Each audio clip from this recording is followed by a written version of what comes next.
कल वाले लेक्चर में हमने क्या देखा था, भौतिक परिवर्तन को हमने अच्छे से समझा था। उसी के आगे, क्योंकि परिवर्तन दो तरह के होते हैं, तो अगला हमारा परिवर्तन कौन से प्रकार का है? रासायनिक परिवर्तन। अब देखो नाम से स्पष्ट है कि इसमें रासायनिक गुणों में परिवर्तन होगा, है ना। तो कल वाला जो हमारा नॉलेज था उसको एक बार क्रॉस चेक करेंगे, सभी ध्यान से सुनेंगे। भौतिक परिवर्तन का मतलब क्या था? उसकी भौतिक गुणों में परिवर्तन। भौतिक गुण कौन से थे? उसका ताप, उसकी अवस्था, उसका रंग, ये सब थे ना। 5 गुण मैंने लिखवाए थे, आपको याद है कि भूल गए? ठीक है ना। तो उन गुणों में अगर परिवर्तन हमको अगर दृष्टिगत हो तो हम कहेंगे भौतिक गुण, और ऐसे परिवर्तन को क्या कहेंगे? भौतिक परिवर्तन। उसके बहुत सारे उदाहरण भी देखे थे, महत्वपूर्ण बातें सारी देख चुके थे। आज हम जो कंटिन्यू करने वाले हैं वो क्या है? रासायनिक परिवर्तन। तो एक बार इसको थॉरली पढ़ लेते हैं। वो क्या कहता है? रासायनिक परिवर्तन के अंदर क्या होता है? पदार्थों का वह परिवर्तन जिसमें पदार्थों की अवस्था के साथ साथ रासायनिक गुण भी बदल जाते हैं, तथा पदार्थों की अवस्था बदलने के लिए लगाई गई भौतिक राशि यदि हटा दी जाए तो पदार्थ पुनः अपनी प्रारंभिक अवस्था में लौट नहीं आता। ये मोस्ट इंपॉर्टेंट बात है। पदार्थ पुनः अपनी प्रारंभिक अवस्था में लौट नहीं आता। उदाहरण के लिए लकड़ी का जलना, दूध से दही का बनना, कच्चे फल का पकना, सब्जियों का मुलायम होना, मोमबत्ती का जलना, लोहे पर जंग का लगना, प्रकाश संश्लेषण तथा जलीय अपघटन। ये भी पूरी विस्तृत तरीके से मैं आपको समझाऊंगा, अभी आप केवल एक बार इसको देखेंगे, है ना। आगे क्या कह रहा है? रासायनिक परिवर्तन के गुण जो कि कौन कौन से हैं? रासायनिक गुणों में परिवर्तन होता है। जैसे हमने भौतिक परिवर्तन के गुण देखे थे, यानी भौतिक परिवर्तन को हम कौन से की पॉइंट से मेजर करेंगे, हमको कैसे पता चलेगा कि भौतिक परिवर्तन हो रहा है? तो हमने देखा कि उसकी रंग में परिवर्तन, उसकी ताप में परिवर्तन, आयतन में परिवर्तन वगैरह, उसी के आधार पर हमने उसको जज किया था। सिमिलरली यहाँ पर क्या देखेंगे? उसके रासायनिक गुणों में परिवर्तन अगर हो रहा है, यहाँ पर परिवर्तन क्या होगा? स्थायी होगा। स्थायी होने का मतलब क्या है? कि जो परिवर्तन हो गया वो पुनः अपनी आप प्रारंभिक अवस्था में नहीं लौट सकता। उसके बाद ये क्या है? अनुत्क्रमणीय होगा। इसको भी वापस देखेंगे अच्छे से। नए उत्पाद की क्या होती है? प्राप्ति। ये मैंने एक बार आपको पढ़ के सुना दिया। अब इससे क्या हुआ कि आपने प्रीवियस क्लासेस में जो कुछ पढ़ा है ना, वो आपको जैसा भी टूटा फूटा याद था ना, वो एक बार सतह पर आ गया है। अब उसको पार करवाना मेरी जिम्मेदारी है। अब आप मेरी बात ध्यान से सुनेंगे। देखिए, रासायनिक परिवर्तन हम पढ़ रहे हैं तो सबसे पहले रसायन को समझते हैं। रसायन का मतलब क्या होता है? कि कोई भी पदार्थ जिस केमिकल से बना हुआ है, यानी कि उसका जो स्ट्रक्चर है ना, वो माइक्रो लेवल पर कैसा है। जैसे मैं कहता हूं कि पानी मुझे दिखाई दे रहा है, तो उसकी 3 अवस्थाएं होगी: द्रव अवस्था, ठोस अवस्था बर्फ के तौर पे, या वाष्प अवस्था यानी गैसीय अवस्था। 3 अवस्थाएं हुई। लेकिन मैं देखता हूं कि तीनों ही अवस्थाओं में इसका फॉर्मूला H2O ही है। पानी तो H2O ही है ना। तो अब मैंने यहां पर पहले तो मैंने अवस्था बताई कि एक बार ठोस है, एक बार द्रव है और एक बार गैस है, तो ये हुई भौतिक अवस्था। लेकिन मैंने कहा इसका केमिकल स्ट्रक्चर क्या है? H2O। तो ये इसका रासायनिक विश्लेषण है, यानी इसके अंदर कौन से रसायन मिले हुए हैं? हाइड्रोजन और ऑक्सीजन। फिर मैंने देखा कि हाइड्रोजन का अनुपात 2 है, ऑक्सीजन का अनुपात 1 है, तो H2O बन गया। मान लीजिए कि वहां पर H2O2 होता तो मैं उसको हाइड्रोजन परऑक्साइड कह देता। तो एक ऑक्सीजन अतिरिक्त जोड़ने से उसका रसायन चेंज हो गया ना। तो अब वो पानी न रह करके अब वो क्या हो गया? हाइड्रोजन परऑक्साइड बन गया। समझ में आ रही नहीं रही बात? तो रसायन का मतलब होता है, रासायनिक गुण का मतलब वो होता है जो उसके माइक्रो लेवल के केमिकल स्ट्रक्चर से संबंधित हो। वो इससे संबंधित है कि पदार्थ जो है ना, जिस तत्व से बना है उसमें किस तत्व की कितनी भागीदारी है, उसी को अपन क्या बोलेंगे? उसका रासायनिक सूत्र या रासायनिक उसकी संरचना बोलेंगे। तो रासायनिक संरचना में अगर परिवर्तन है तो वो कैसा परिवर्तन है? रासायनिक परिवर्तन। रासायनिक संरचना में परिवर्तन हो रहा है तो कैसा परिवर्तन होगा? रासायनिक परिवर्तन। ठीक है ना। देखिए, इसमें क्या होता है? रासायनिक जब परिवर्तन होता है तो वहां पर अवस्था तो बदलती ही है, उसके साथ साथ रासायनिक गुण भी बदल जाते हैं। जैसे यहाँ पर एक एग्जाम्पल को लेते हैं अपन, लकड़ी का जलना। इस पहली वाली लाइन को आप क्रॉस चेक कीजिएगा, लकड़ी का जलना। तो पहले हमारे पास लकड़ी थी, तो मैं लकड़ी की भौतिक अवस्था को देखता हूँ। लकड़ी मेरे पास ठोस थी, लकड़ी जल गई तो लकड़ी से धुआं उत्पन्न हुआ जो कि गैसीय अवस्था है। तो देखो, अवस्था तो बदली। अरे बदली कि नहीं बदली? फिर उसके बाद आप देखिए कि इसमें हमको क्या मिला है? लकड़ी को जब हमने जलाया तो हमको गैसें मिली है, अलग अलग गैसें मिली है, जैसे कार्बन डाइऑक्साइड मिली है, कार्बन मोनोऑक्साइड मिली है, सल्फर डाइऑक्साइड भी मिलेगी, और भी सूक्ष्म गैसें मिलेगी हमको, मतलब जो कि कम मात्रा में होगी, अतिरिक्त तत्व हमको मिलेंगे। इसके अलावा कार्बन ठोस रूप में मिलेगा जो राख होगी, और अंततः जो राख कुछ नीचे बच जाएगी हमारे पास, बचेगी नहीं बचेगी। तो हम देखते हैं कि उसका भौतिक गुणधर्म एकदम परिवर्तन हो गया, अवस्था बदली नहीं बदली। ठोस अवस्था में लकड़ी थी, अब वो गैस में परिवर्तित हो गया, अवस्था बदली, लेकिन रसायन भी बदल गया। पहले लकड़ी जो थी, जो उसका रासायनिक सूत्र था, अब वो विभाजित हो गया। मान लीजिए लकड़ी जो कि हाइड्रोकार्बन है, तो जो भी उसका हाइड्रोकार्बनिक जो स्ट्रक्चर होगा वो टूट गया, उसमें से जल वाष्प भी निकली होगी तो H2O रिलीज हो गया। तो पहले H2O जो मुक्त अवस्था में था अब वो फ्री हो गया, कुछ ऑक्सीजन कार्बन के साथ मिलकर कार्बन डाइऑक्साइड के रूप में मुक्त हो गया। तो कार्बन डाइऑक्साइड पहले मेरे पास नहीं थी, मेरे पास तो पहले लकड़ी ही थी, तो अब नई कार्बन डाइऑक्साइड यानी कि नया तत्व बना, नया उत्पाद बना कि नहीं बना, जो कि इसकी विशेषता है। इसी तरह से अंत में मैं देखता हूं कि राख मेरे पास जो मिली है, उस राख का द्रव्यमान लकड़ी के द्रव्यमान से बहुत कम है। आप जरा सोचो कि हमने 1 किलोग्राम लकड़ी का ब्लॉक अगर जलाया है तो क्या हमको राख 1 किलोग्राम मिलेगी? नहीं मिलेगी, राख हमको कुछ ग्राम की मिलेगी। इसका मतलब क्या है कि जो इसका द्रव्यमान था वो गैस के रूप में मुक्त हो चुका है। समझ में आई बात आपको? तो ये है, यहाँ पर आपको अच्छे समझ में आया। रासायनिक परिवर्तन वो परिवर्तन होता है जिसमें पदार्थ के रासायनिक गुण बदलेंगे। रासायनिक गुणों के बदले का तात्पर्य क्या है कि नया उत्पाद प्राप्त होगा जिसके रासायनिक गुणधर्म पहले वाले तत्व के गुणधर्म से अलग होंगे। पहले जहां पर वो एक जटिल हाइड्रोकार्बन था, यानी एक प्रोटीन संरचना थी, अब वो टूट करके कुछ गैसों में मुक्त हो गया और एक कार्बन यानी कि जो राख बनी है नीचे उसमें वो मुक्त हो गया, यानी कि दो अलग अलग तत्व या दो से अधिक तत्वों की प्राप्ति हुई है। इस पूरी प्रक्रिया को अपन कहेंगे रासायनिक परिवर्तन। फिर आगे देखो क्या कह रहा है, दूसरा हमारे पास उदाहरण जो क्या है, दूध से दही का बनना। अब देखिए आप, दूध से दही का बनना, दूध एक अलग तत्व है अपने आप में। दूध का जो केमिकल स्ट्रक्चर है, तो मैं देखता हूं कि दूध एक पायस है। दूध बेसिकली क्या होता है? एक पायस। दूध में दो अवस्थाओं का मिश्रण है। दूध का जो केमिकल स्ट्रक्चर होता है उसमें क्या होता है, ठोस अवस्था में होती है वसा।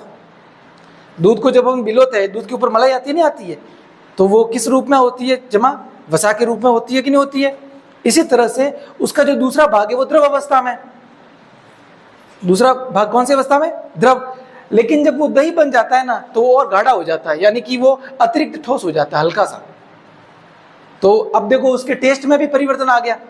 दूध पहले इतना खट्टा नहीं लग रहा था। दूध में वैसे लैक्टिक एसिड होता है, दूध में दूध का जो पीएच होता है ना वो थोड़ा अम्ल की तरफ होता है, लेकिन वो इतना खट्टा नहीं होता। लेकिन जैसे ही वो दही बनता है वो ज़्यादा खट्टा हो जाता है, क्योंकि दूध में एक बैक्टीरिया होता है, एक जीवाणु होता है, लैक्टोबैसिलस। उसका क्या नाम है? लैक्टोबैसिलस। क्या करता है? दूध को किस में बदल देता है? दही में। अब दही जो है उसका केमिकल जो स्ट्रक्चर है वो बिल्कुल अलग है। दही अपने आप में एक नई संगति प्राप्त हुई है मुझे। दही बिल्कुल दूध जैसा नहीं है, लेकिन दही मिला किससे? दूध से। अब इसकी जो दूसरी विशेषता उसको अपन चेक करते हैं, जो कि क्या है? स्थायी और अनुत्क्रमणीय। अब मैं जैसे दूध को मैं पड़ा रखता हूं तो दूध की अवस्था में ही रहेगा।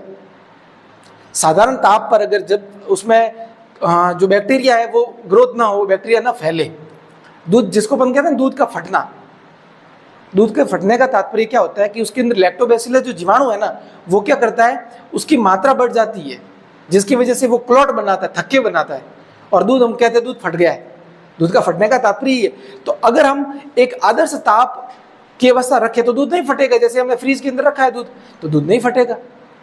तो दूध यानी कि मैं कहूँगा कि जिस अवस्था में दूध है वो ऐसी अवस्था में पड़ा रहेगा। उसका केमिकल, जैसे लकड़ी का ब्लॉक है वो पड़ा है तो उसका फॉर्मूला तो वो जो उसका फॉर्मूला होगा वही रहेगा, वही रहेगा, नहीं रहेगा। लेकिन उसके बाद क्या कह रहा है कि दूध से दही बन गया। अब जो दही का जो अवस्था वो भी ऐसा कैसे रहेगा? दही को मैं ऐसे कैसे रखूंगा तो वो चेंज थोड़ी होगा अपने आप। लेकिन पहले क्या हो रहा था, जैसे मैंने बल्ब को रखा है गर्म करके, अब वो बल्ब की मैंने जो लाइट थी उसकी सप्लाई बंद कर दी, तो बल्ब का फिलामेंट धीरे धीरे ठंडा हो रहा है, तो लाइट भी अपने आप धीरे धीरे कम हो रही है। और मैं देखता हूँ कि कुछ समय बाद बल्ब का फिलामेंट बिल्कुल ठंडा हो जाएगा, कमरे के तापमान पर आ जाएगा। इससे हमको क्या समझ में आता है कि वो पुनः अपनी प्रारंभिक अवस्था में लौट आता है। भौतिक अवस्था में प्रारंभिक अवस्था पुनः प्राप्त हो जाती है अपने आप, स्वतः। वापस उस अवस्था में आता है कि नहीं आता है वो। लेकिन यहां पर ऐसा नहीं होता, जो परिवर्तन होता है वो क्या होता है, स्थायी। दूध से दही बन गया, अब वो दही रहेगा, अपने आप दूध नहीं बनेगा। लेकिन जैसे मान लीजिए कि मैंने एक लोहे की रॉड को गर्म किया है, तो गर्म करना बंद कर दूंगा तो थोड़ी देर बाद वो क्या हो जाएगा, ठंडा। आपने चाय बनाई है तो गर्मा गर्म आप चाय तुरंत पी लो तो ठीक है, नहीं तो वो क्या हो जाएगी, ठंडी। इसका मतलब कि उसकी जो गर्माहट है वो अनिश्चित है, वो अस्थायी है, वो स्थायी नहीं है। लेकिन आप देखो चाय का जो केमिकल फॉर्मूला है वो तो पहले भी वही था और अब भी वही है। चाय ठंडी होने से उसका फॉर्मूला थोड़ी चेंज हो जाएगा, टेस्ट बदल गया। टेस्ट, अब आपको ये भी पता है क्या, चाय का टेस्ट गरम गरम में अच्छा लगता है हमको, या जो सूप होता है वो गरम ही क्यों अच्छा लगता है, पता है आपको? जब कोई वस्तु गर्म होती है ना, कोई द्रव जब गर्म हो जाता है तो उसकी जो उसका पृष्ठ तनाव है ना वो क्या हो जाता है, कम। क्या हो जाता है, कम, जिसकी वजह से वो अधिक फैलता है। अधिक फैलने की वजह से वो हमारे जीभ के अधिक क्षेत्रफल को कवर करता है, जिसकी वजह से वो क्या लगता है, टेस्टी। तो गर्म चाय अच्छी लगेगी, गर्म सूप अच्छा लगेगा। इसको भी याद रखना है ना, जैसे जैसे हम पढ़ेंगे एक्स्ट्रा चीजें आपको बताते चलेंगे। तो मैंने आपको क्या बताया कि रासायनिक परिवर्तन कैसे होंगे, स्थायी, और कैसे होंगे, अनुत्क्रमणीय। अब जरा आप चेक करो, अनुत्क्रमणीय कैसे? क्या मैं राख से वापस लकड़ी बना सकता हूं? किसी भी माध्यम से नहीं बना सकता। क्या मैं दही से पुनः दूध को प्राप्त कर सकता हूं? नहीं कर सकता, नहीं कर सकता ना। तो अब मैं जो बता रहा हूं इन छोटी छोटी चीजों को याद रखेंगे। देखिए जब आप एग्जाम में बैठेंगे तो आपके पास इतना विश्लेषण करने का समय नहीं होगा, तो हम उन चीजों पे ध्यान देंगे जो हमारे लास्ट मोमेंट पे काम आएगी। जैसे मैं आपको एक बेसिक बात बताऊं, एक वॉरियर जो कि युद्ध की तैयारी कर रहा है, युद्ध कौशल अर्जित कर रहा है, वो जब ट्रेनिंग लेगा तो बहुत सारी चीजों को आजमाएगा, लेकिन जब वो अंत में युद्ध के लिए जाएगा ना, वो किसी एक हथियार को चुनेगा। क्या हो सकता है वो 2 हथियार को चुने। भले उसने जब मार्शल आर्ट सीखा था तो 15 हथियारों की ट्रेनिंग ली हो, तो क्या वो 15 हथियारों को ऐसे लारी में डाल के जाएगा साथ में लड़ने के लिए? उसको एक हथियार की जरूरत होगी। तो वैसे ही आपको जब आप तैयारी कर रहे हो ना, तो आप उन कीवर्ड को याद रखो जो एग्जाम में आपको सीधा याद आए। और वो क्या है, आपको यदि पूछा जाए कि क्या इसमें रासायनिक परिवर्तन है, तो आप इन बातों को चेक करेंगे कि क्या उसके रासायनिक गुणों में परिवर्तन हुआ है, क्या वो परिवर्तन स्थायी है, क्या वो परिवर्तन अनुत्क्रमणीय है। जरा चेक करो, बताओ ये अनुत्क्रमणीय है? बिल्कुल है। दही से दूध नहीं बना सकता, राख से लकड़ी प्राप्त नहीं कर सकता, सब्जी मुलायम हो गई है, अब इसको कैसे कड़क करूं? जैसे मान लीजिए आपने भिंडी लाई थी, घर पे लाके रखी और आप बाहर चले गए, आप भूल गए, आप 2-3 दिन बाद वापस आए हो, आप देखते हो घर आके भिंडी मुरझा चुकी है, तो क्या आप वापस उस भिंडी को इतनी फ्रेशनेस दे सकते हो? नहीं दे सकते, वो तो अनुत्क्रमणीय हो गया। उसके बाद देखिए मोमबत्ती का जलना, देखो मैंने इस पर इंपॉर्टेंट रसायन लगाया, वो क्यों? क्योंकि कल भी था। कल क्या था पता है? मोमबत्ती का पिघलना, और यहां पर है जलना। इसलिए मैं कहा था शब्दों पर क्या हमें ध्यान देना है। तो मोमबत्ती के जलने में क्या हो रहा है, एक नया उत्पाद प्राप्त हो रहा है, कार्बन डाइऑक्साइड, कार्बन मोनोऑक्साइड और एटसेट्रा और भी गैसेस प्राप्त हो रही है। हो रही नहीं हो रही है, अवस्था तो परिवर्तन हो ही रही है। मोम पिघल के ही तो वाष्प बन रही है, मतलब गैस बन रही है। वाष्प का तात्पर्य यहाँ पर मेरा गैसेस में है। जब मोम पिघल रही है तो वो जल रही है पिघल के। आप देखते हैं मोमबत्ती जब जलती है ना, तो उसकी जो बीच में जो मतलब जो रस्सी होती है बीच में, जहाँ पर आप देखेंगे कि वो ऊपर की तरफ अब्जॉर्ब करती है, सोखती है ना, इसको केशिकत्व कहते हैं। क्या बोलते हैं?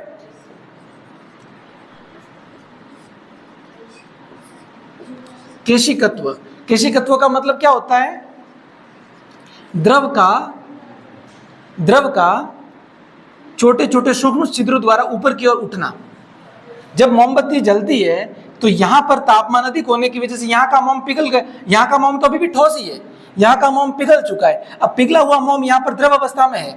अब यहाँ पर जो बीच में जो सूत की जो ये रस्सी है, ये क्या करती है, ये धागा है, ये यहाँ पर इस द्रव को क्या करता है, ऊपर की ओर उठाता है। अरे ऊपर की ओर उठाएगा नहीं उठाएगा, और ये जलता ही रहेगा जलता ही रहेगा। ये प्रोसेस तब तक चलेगी जब तक कि सारा का सारा मोम पिघल न जाता है। एक साथ नहीं पिघलता है। आप देखेंगे यहाँ एक कटोरी जैसी शेप बन जाती है छोटी सी, अगर आप नोट करें ध्यान से, तो ये केशिकत्व के गुण के कारण होता है। ठीक है ना, इसको भी याद रखेंगे हम। उसके बाद ये विशेष बात होगी हमारे लिए क्या, कि मोमबत्ती का जलना कैसा परिवर्तन है, रासायनिक। और सामान्य तौर पे अगर पूछा जाए कि मोमबत्ती का पिघलना भौतिक, तो एक ही प्रश्न के अंदर 2 ऑप्शन दे सकता है। जैसे मैच दी फॉलोइंग वाली जो क्वेश्चन आते हैं ना, उसमें इस तरफ 4 परिवर्तन और इस तरफ 4 उसके प्रकार लिख दिए। उन 2 परिवर्तनों में एक है मोमबत्ती का जलना और एक अंत में चौथा दे रखा है मोमबत्ती का पिघलना। तो आप बड़ी सावधानी रखेंगे वहां पे। समझ में आ रही नहीं आ रही बात आपको? ओके, आगे देखते हैं। लोहे पर जंग का लगना, लोहा और उस पर जंग लग गई। तो जो जंग है ना वो अपने आप में एक नया केमिकल कंपोजिशन है, ठीक है ना। फेरिक ऑक्साइड है वो। क्या है? लोहा जो था केवल फेरस था और ये फेरिक ऑक्साइड बन गया, यानी कि उसकी अवस्था में परिवर्तन, उसका ऑक्सीकरण हुआ है। उसने वातावरण के ऑक्सीजन को अपने अंदर ग्रहण किया है और एक नया तत्व बनाया है, जो कि क्या है? जंग। जो रस्ट यानी जंग जो है ना वो अपने आप एक नया तत्व है। क्या मैं बहुत सारी जंग को इकट्ठा करके लोहा प्राप्त कर सकता हूं? नहीं। आप अगर एक जो स्क्रैप वाला यानी भंगार वाला आपकी गली में आए, है ना, तो आप उसको लोहे का सामान बेचे, तो उसके ऊपर यदि जंग लगी हुई है तो उसको झाड़ के लेगा, वो जंग को नीचे गिराएगा, फिर वो तोलेगा। वो जंग लेके नहीं जाएगा, क्योंकि जंग किसी काम की नहीं है, क्योंकि वो लोहे में परिवर्तित नहीं होगी। लेकिन अगर मान लीजिए कोई लोहे का टुकड़ा है, भले वो छोटा बड़ा कैसा भी है, लेकिन वो वापस भट्टी में जब जाएगा तो वहां पर वो पिघल जाएगा और लोहे में परिवर्तित हो जाएगा, क्योंकि वो लोहा ही है अभी तक। लेकिन जंग जो है उसमें क्या देखेंगे हम? वो तो नया तत्व है, उसको तो लेना मूर्खता होगी, क्योंकि उसका ज्यादातर भार है वो ऑक्साइड है। समझ में आ रही है कि नहीं आ रही बात आपको? तो लोहे पर जंग का लगने का मतलब क्या है कि वो फेरिक ऑक्साइड बन गया है, जो कि एक नया तत्व है। तो मैं जंग से लोहे को प्राप्त नहीं कर सकता हूं। और जंग जो है वो एक स्थायी तत्व है कि नहीं है? तो यहां पर हर एक उदाहरण इन सारी शर्तों को पूरा कर रहा है। हम एक रैंडमली किसी एक को चुनते हैं, उस पर सब कुछ चेक करते हैं। जैसे मैं लोहे पर इन सारी शर्तों को चेक करता हूं, आप भी करेंगे ऐसे, ठीक है। सबसे पहले हम देखते हैं रासायनिक गुण में परिवर्तन। क्या रासायनिक गुण में परिवर्तन हुआ? बिल्कुल हुआ। जैसे पहले Fe था, अब वो हो चुका है Fe2O3। क्या हो गया? Fe2O3, फेरिक ऑक्साइड बन गया, ठीक है ना। और H2O भी आता है यहाँ पर, और यहाँ पर कोई नंबर होता है, फिक्स है ना, कुछ भी नंबर हो सकता है यहाँ पर, ठीक है ना। तो यहाँ पर फेरिक ऑक्साइड हमारे पास बना है। तो इस फेरिक ऑक्साइड के अंदर अगर मैं ध्यान से देखूं तो ये जो तत्व है ना Fe2O3, यहाँ पर एक नया तत्व है कि नहीं है? तो नया इसमें परिवर्तन हुआ है कि नहीं हुआ? इसके रासायनिक सूत्र में हुआ परिवर्तन। उसके बाद देखिए क्या है, ये परिवर्तन स्थायी है। जो जंग है वो तो स्थायी रहेगी ना भाई, जंग हमारे पास प्राप्त हो चुकी है, तो जंग ही रहेगी, वो वापस लोहे में तो परिवर्तित नहीं होगी, यानी कि ये शर्त भी यहाँ पर लागू हो रही है। उसके बाद देखते हैं अनुत्क्रमणीय है, मैं जंग से पुनः लोहे को प्राप्त नहीं कर सकता। फिर आगे देखिए क्या कह रहा है, नए उत्पाद की प्राप्ति हुई है। नया उत्पाद ही तो बना है, नया उत्पाद क्या है? जंग। तो इन सारी शर्तों का आप चेक करेंगे। फिर आगे क्या कह रहा है, अगला उदाहरण है प्रकाश संश्लेषण। प्रकाश संश्लेषण भी बिल्कुल ऐसी है। प्रकाश संश्लेषण की प्रक्रिया में क्या होता है, पत्ते जो है धूप यानी कि प्रकाश की उपस्थिति में, है ना, अपने भोजन का निर्माण करते नहीं करते भोजन का निर्माण। तो नए तत्व यानी ग्लूकोज का निर्माण होता है वहां पर, ग्लूकोज के रूप में अपना भोजन बनाते हैं वो, ठीक है ना। उसके बाद देखिए क्या है, जलीय अपघटन। जलीय अपघटन का क्या मतलब है, जो जल है उसको हम H+ और OH- में परिवर्तित कर देते हैं। जैसे आप एक बीकर में जल लो और उसमें 2 इलेक्ट्रोड लगाओ, उसको बैटरी से जोड़ दे। किससे जोड़ दे? बैटरी से। तो हम देखते हैं कि यहाँ पर बुलबुले बढ़ने शुरू हो जाते हैं, ठीक है ना। एक मिनट, हाइड्रोजन और ऑक्सीजन गैस बनेगी यहाँ पे, है ना। H+ OH- तो है ही है। नहीं, यहाँ पर क्या होगा, हाइड्रोजन और ऑक्सीजन गैसेस रिलीज होगी, एक तरफ हाइड्रोजन और एक तरफ ऑक्सीजन गैस। और उनका अनुपात क्या होगा, देखिए यहाँ पर हाइड्रोजन गैस 2 अनुपात में और ऑक्सीजन 1 अनुपात में।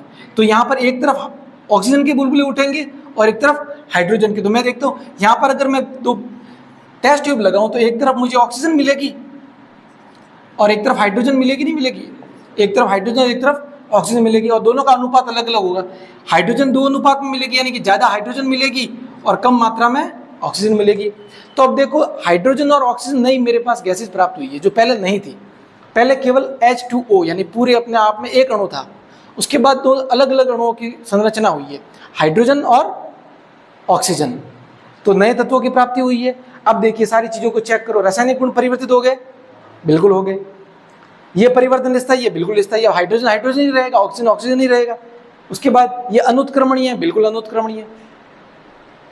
अनुत्क्रमणीय तो है ना। अब वापस हाइड्रोजन और ऑक्सीजन में ऐसे आपस में सीधे नहीं मिला सकता, वो या फिर अपने आप वापस रिवर्स होके H2 में अपने आप परिवर्तित नहीं होगी, मुझे वापस कुछ प्रक्रिया लगानी पड़ेगी। उसके बाद आगे क्या कह रहा है, ये नए उत्पाद की प्राप्ति होती है, तो नए उत्पाद बने कि नहीं बने। तो इन सारे उदाहरणों को आप याद रखेंगे। अब देखिए, अपने आप को केवल इन्हीं उदाहरणों तक सीमित मत रखिएगा। समझ में आ रही है बात आपको? उदाहरण की लिमिट ये नहीं है, कई सारे उदाहरण हैं। बस आपको याद क्या रखना, इन शर्तों को। जब भी आपको पूछा जाए कि रासायनिक परिवर्तन है या नहीं, तो आप इन कीवर्ड्स को चेक करेंगे और इस एग्जाम्पल को चेक करेंगे, क्या वो रासायनिक परिवर्तन वाला उदाहरण है या नहीं। जरूरी नहीं कि यही पूछा जाए, इससे बाहर भी पूछा जा सकता है। समझ में आई बात आपको? ठीक है ना। तो ये रासायनिक परिवर्तन था। तो हमारे जो सीईटी सिलेबस में जो पहला बिंदु लिख रखा है विज्ञान के अंदर, वो क्या है, भौतिक एवं रासायनिक परिवर्तन, वो हो चुका है पूरा। अगला जो बिंदु है वो हमारे पास क्या है, ऑक्सीकरण और अपचयन, वो अपन कल पढ़ेंगे। आज के लिए इतना काफी है।